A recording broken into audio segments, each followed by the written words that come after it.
Abu Hurairah radhiyallahu anhu. Abu Hurairah, atau nama aslinya Abdusyamsi bin Sakher hanyalah seorang buruh upahan penggembala kambing dari keluarga Busrah bin Ghazwan, salah satu pemuka dari kabilah Bani Daus di Yaman. Tetapi sepertinya Allah menghendaki akan meningkatkan derajatnya setinggi mungkin, dengan jalan membawanya kepada hidayah Islam. Ketika salah satu pemuka Bani Daus, yakni Tufail bin Amr ad-Dausi melaksanakan ibadah haji ke Makkah tentunya sebagai ritual ibadah jahiliyah pada tahun ke-11 dari kenabian, ia bertemu dengan Rasulullah Shallallahu Alaihi Wasallam. Sebenarnya kaum kafir Quraisy telah menasehati dirinya agar tidak bertemu Nabi Shallallahu Alaihi Wasallam, tidak hanya sekali tetapi berkali-kali ia diingatkan. Tetapi justru karena intensitas peringatan itu yang membuatnya penasaran dan tergelitik untuk menemui Nabi Shallallahu Alaihi Wasallam, dan akhirnya memeluk Islam. Sepulangnya ke Yaman, ia mendakwahkan Islam kepada kaumnya. Pada mulanya hanya sedikit saja orang yang menanggapi seruannya, yang salah satunya adalah Abu Hurairah tersebut. Pada awal tahun 7 Hijriah, Nabi Shallallahu Alaihi Wasallam berencana menggerakkan pasukan untuk menyerang kaum Yahudi di Khaybar. Kabar ini sampai juga ke Yaman, maka Tufail bin Amr mengajak kaum muslimin dari kabilahnya, Bani Daus untuk berhijrah ke Madinah dan menyertai Nabi Shallallahu Alaihi Wasallam dalam medan jihad tersebut. Walau dalam keadaan miskin dan tidak memiliki harta yang mencukupi, Abu Hurairah turut juga menyambut seruannya, dan bergabung dalam rombongan hijrah ini. Setibanya di Madinah, ternyata Nabi Shallallahu Alaihi Wasallam dan sebagian besar sahabat baru saja berangkat ke Khaybar. Rombongan Bani Daus tersebut langsung menyusul ke Khaybar untuk bergabung dengan pasukan Nabi Shallallahu Alaihi Wasallam, tetapi Abu Hurairah tertinggal di Madinah karena tidak memiliki kendaraan dan perbekalan. Usai salat subuh keesokan harinya, Abu Hurairah bertemu sahabat yang ditunjuk menjadi wakil Nabi Shallallahu Alaihi Wasallam di Madinah, yakni Siba bin Urfuta al-Ghifari, atau sebagian riwayat menyebutkan Numailah bin Abdullah al-Laitsi. Ia memberi Abu Hurairah kendaraan dan perbekalan untuk bisa menyusul ke Khaybar. Ia berhasil menjumpai Nabi Shallallahu Alaihi Wasallam, dan beliau menyuruhnya langsung bergabung dengan pasukan yang telah siap bertempur. Dalam pertemuan pertama itu, Nabi Shallallahu Alaihi Wasallam bersabda kepadanya, "Siapakah namamu?" Abu Hurairah berkata, "Abdusyamsi." Abdusyamsi artinya adalah hamba atau budaknya matahari. Tampaknya Rasulullah Shallallahu Alaihi Wasallam kurang berkenan dengan namanya itu, maka beliau bersabda, "Bukankah engkau Abdurrahman?" Maksud Nabi Shallallahu Alaihi Wasallam adalah ia dan manusia semua itu adalah hamba Allah Ar-Rahman, maka dengan gembira Abu Hurairah berkata, "Benar, ya Rasulullah, saya adalah Abdurrahman." Sejak itu namanya berganti dari Abdusyamsi bin Sakher menjadi Abdurrahman bin Sakher, sesuai dengan pemberian Nabi Shallallahu Alaihi Wasallam. Sedangkan nama gelaran Abu Hurairah yang berarti, bapaknya kucing, betina, berawal ketika ia menemukan seekor anak kucing yang terlantar, maka ia mengambil dan merawatnya. Setelah itu ia selalu membawa anak kucing itu dalam lengan jubahnya kemanapun ia pergi, sehingga orang-orang memanggilnya dengan Abu Hurairah. Ketika Nabi Shallallahu Alaihi Wasallam mendengar kisah tentang nama gelarannya itu, beliau terkadang memanggilnya dengan nama Abul Hir, yang artinya adalah bapaknya kucing jantan.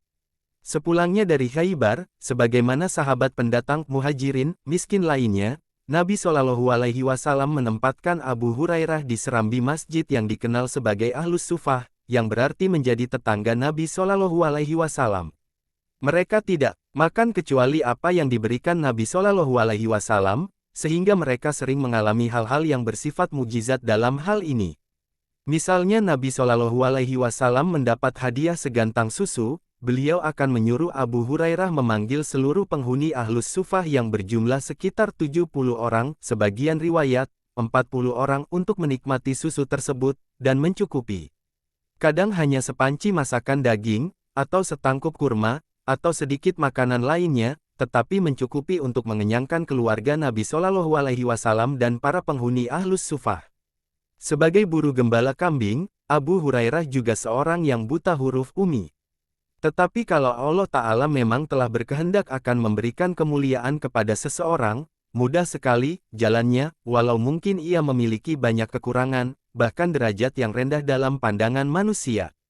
Seperti halnya terjadi pada Bilal bin Rabah, ternyata Allah Ta'ala mengaruniakan kelebihan lain pada Abu Hurairah, yakni otak yang sangat jenius sehingga mempunyai kemampuan menghafal yang tidak ada bandingannya.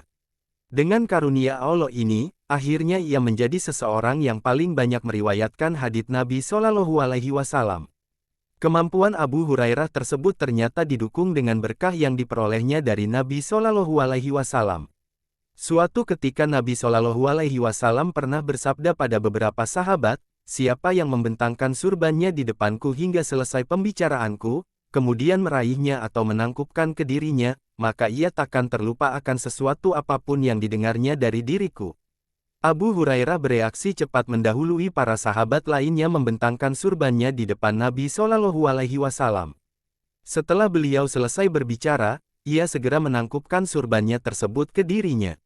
Dalam peristiwa lainnya, Abu Hurairah bersama dua orang sahabat lainnya tengah berzikir dan berdoa.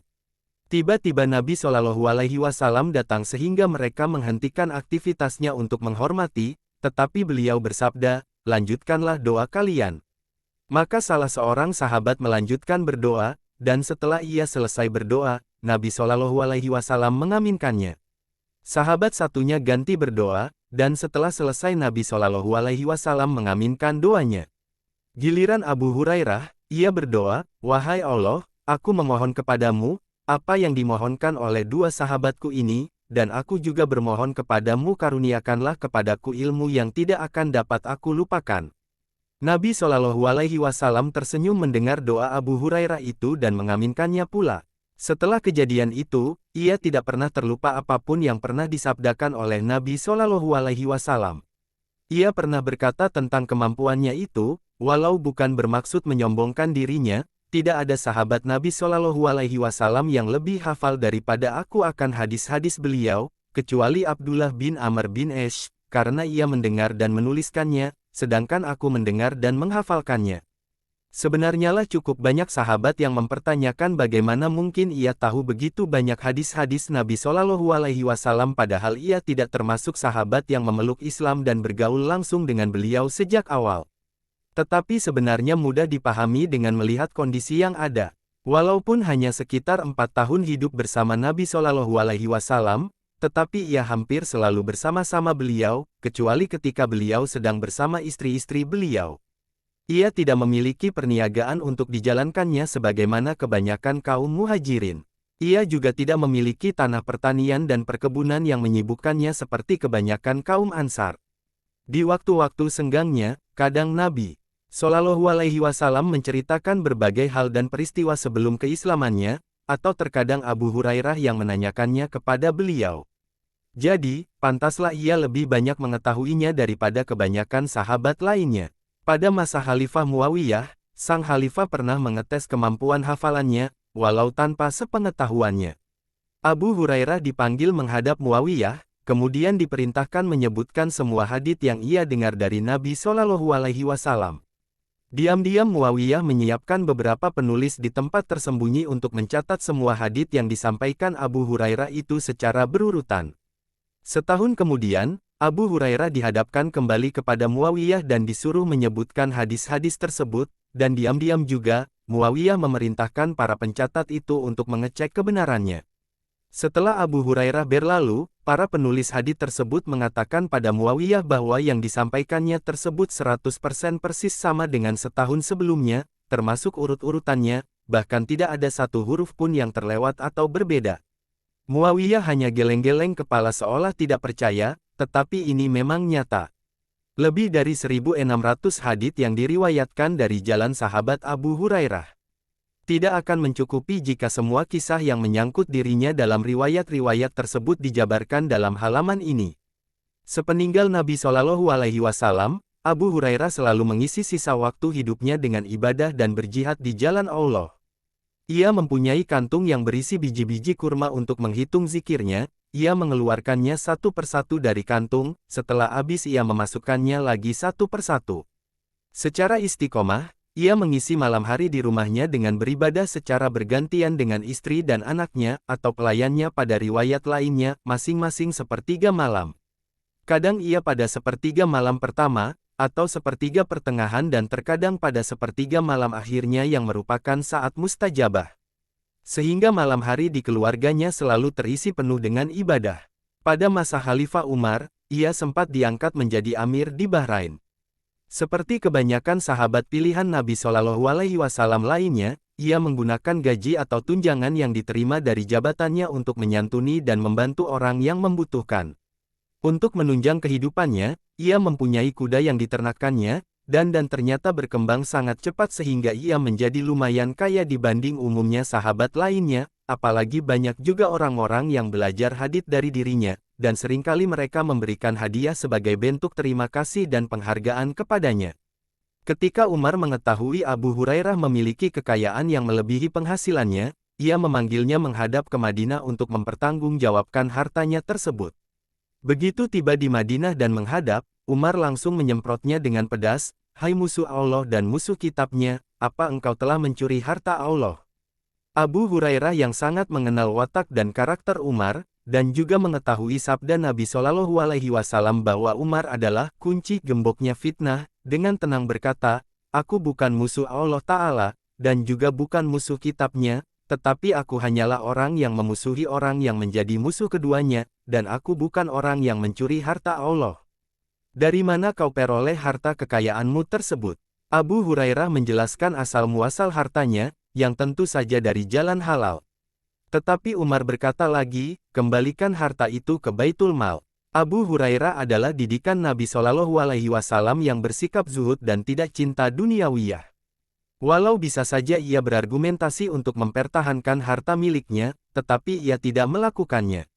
Karena itu tanpa banyak pertanyaan dan protes, ia menyerahkan hartanya tersebut kepada Umar. Setelah itu ia mengangkat tangannya dan berdoa, "Ya Allah, ampunilah Amirul Mukminin Umar."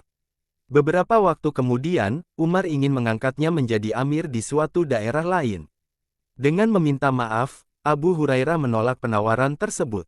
Ketika Umar menanyakan alasannya, Abu Hurairah menjawab, "Agar kehormatanku tidak sampai tercela, hartaku tidak dirampas, dan punggungku tidak dipukul." Beberapa saat berhenti, ia meneruskan lagi seakan ingin memberi nasihat kepada Umar, "Dan aku takut menghukum tanpa ilmu, dan bicara tanpa belas kasih." Umar pun tak berkutik dan tidak bisa memaksa lagi seperti biasanya. Pada masa kekhalifahan selanjutnya, Abu Hurairah selalu mendapat penghargaan yang tinggi berkat kedekatannya bersama Nabi Shallallahu Alaihi Wasallam dan periwayatan hadis-hadis beliau, sehingga secara materi sebenarnya ia tidak pernah kekurangan, sebagaimana masa kecilnya atau masa-masa bersama Rasulullah Shallallahu Alaihi Wasallam. Tetapi dalam kelimpahan harta dan ketenaran ini, Abu Hurairah tetap bersikap zuhud dan sederhana dalam kehidupannya, sebagaimana dicontohkan Nabi Shallallahu Alaihi Wasallam. Pernah suatu kali di masa Khalifah Muawiyah, ia mendapat kiriman uang 1000 dinar dari Marwan bin Hakam, tetapi keesokan harinya utusan Marwan datang menyatakan kalau kiriman itu salah alamat. Dengan tercengang ia berkata, "Uang itu telah habis kubelanjakan di jalan Allah, 1 dinar pun tidak ada yang bermalam di rumahku. Bila aku dari Baitul Mal keluar, ambillah sebagai gantinya." Abu Hurairah wafat pada tahun 59 Hijriah dalam usia 78 tahun, pada masa Khalifah Muawiyah.